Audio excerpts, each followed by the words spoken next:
I'm Bob Scott, and welcome to my small business pain. I'll just say what I have to say and see where it goes from there. It's fascinating about business. One day you walk in and say, I'm going to open a business, and right away, you're the president.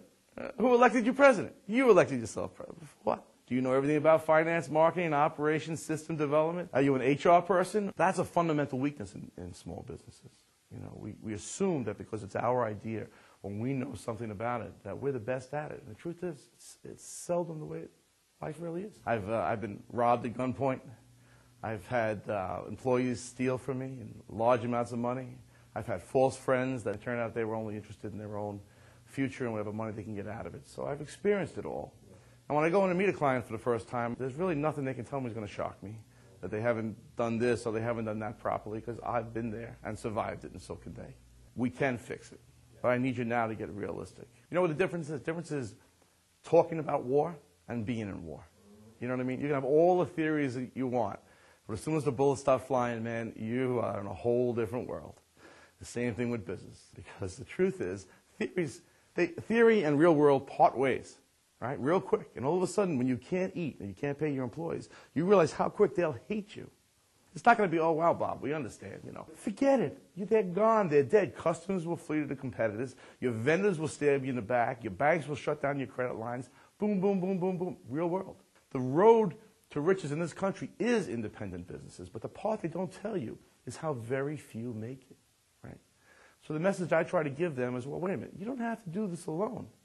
That's a mistake I made. That's why I take this so passionately and so seriously. It's not a joke to me. I'm not always right. This is what I've seen happen 100 times. Let's consider this. I am accountability partners for everything from diamond dealers to door manufacturers all over the place. Retail, wholesale, internet-based businesses. For the owner, it's lonely at the top, and it's almost impossible to self-correct. And that's what destroyed me in my business. I spent a long time studying. I need to understand what happened. No one said to me, hey, Bob, stop. You know, it's great that you're building a business of $7 million. But how are you going to pay for it? And how are you going to ship it? How are you going to handle it? I failed.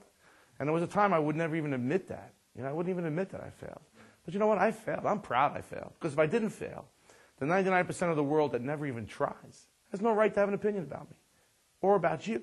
And I'm here to make sure that you don't necessarily have to follow through in some of the failures and some of the bumps that I went over. Don't go alone. It's crazy. The hell would you want to go alone for? We're there to help your business go forward.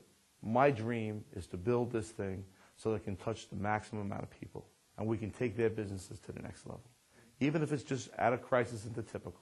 I have clients all over the spectrum. I have clients that do $40 million a year, and I have clients that do $800,000 a year. And every one of my clients has been a referral. I have never gone out and looked for business, which is, thank God it's worked that way. And I've had clients that when I've met them 3 years ago, they were going to close the business, and 3 years later they're selling the business for millions of dollars. A good fit for me is somebody that's open to have a discussion or a dialogue about what's right and what's wrong with their business and what they want to get out of it. If they're in crisis, it's someone who knows they're in crisis. Doesn't scare me. Shouldn't scare you. On the flip side of it, a typical business where it says, I've grown my business as big as I can. I have no time. I have no life. I need to do something. Time is not complacent. Right? Time is, go look in the mirror. Time is not. I wasn't always bald, right? So time is not complacent. And the problem with typical business is they go into this realm of just another day, right? It's another day I'll make another video. It's another day I'll sell another diamond. It's another day I'll build another door, or whatever I'm going to do. It's just another day to get trapped. You're going to wake up one day 10 years older and say, what happened? It all ties down to looking at business differently, and this is where I come in to help. Your business is a means to an end, and that end is your real business.